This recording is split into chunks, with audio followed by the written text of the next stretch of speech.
इनाम सारा है। मैं मिडिल क्लास तबके से ताल्लुक़ रखती हूँ। मेरे अबू मेरे बचपन में ही वफ़ात पा चुके थे। मैं और मेरी अम्मी घर में रहती हैं और मेरा कोई भाई बहन नहीं है।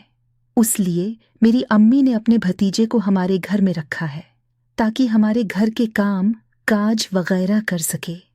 सौदा सुलफ लाने के लिए हमारी मदद करे मेरी अम्मी का भतीजा यानी मेरे मामू का बेटा अस्त।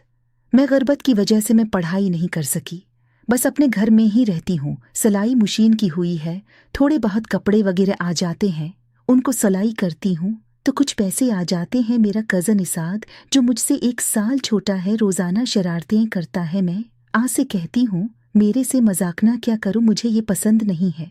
एक दिन मेरी अम्मी कहीं जा रही थी। असद को कहा अपनी बहन का ख्याल रखना, इसके साथ रहना, बाहर कहीं नहीं जाना, मैं शाम तक वापस आ जाऊंगी। अम्मी चली गई और असद एक कमरे में चला गया। थोड़ी देर बाद कमरे के अंदर से आवाज़ आ रही थी। मैंने खिड़की से झांक कर देखा तो असद मोबाइल ये गंदी फिल्म देख रहा था और बहुत मदहोश बैठा था। मैंने फिल्म को गौर किया तो मुझे भी अच्छी लगने लगी। फिर मैं चपके से देखती से रही। मैं उसे देखी जा रही थी कि अचानक इसद की नज़र मुझ पर पड़ी और मैं बहुत शर्मिंदा हुई, अपनी नज़रें नीचे झुका के बाहर भाग गई। तो असद मेरे पीछे आ गया, कहने लगा कि तुमने देखा? मैंने कहा नहीं, मैंने कुछ नहीं देखा। फिर कहने लगा देखो, मेरा भी आप पर दिल आया हुआ है, अगर आप राजी हो तो आओ मुझसे प्यार कर लो।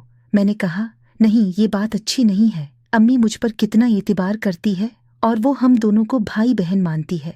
उसद ने कहा तो क्या हुआ, मैं इमी से आपका रिश्ता मानग लूंगा, वैसे भी तो मैं यही रहता हूँ, आपसे शादी कर लूंगा। मैंने कहा नहीं, मैं नहीं करती ऐसा काम। उसने कहा ठीक है, आपकी मर्जी है, जो दिल करे करो। फिर थोड़ी देर बाद उम्मी भी वापस आ गई और इस्त ने कहा मैं आज शाम अपने घर जाता हूँ, कल वापस आ जाऊंगा। और वो चला गया। मैं अपने कमरे में सो गई। मैं जैसे ही सोई तो मेरे सामने वो फिल्म आ गई।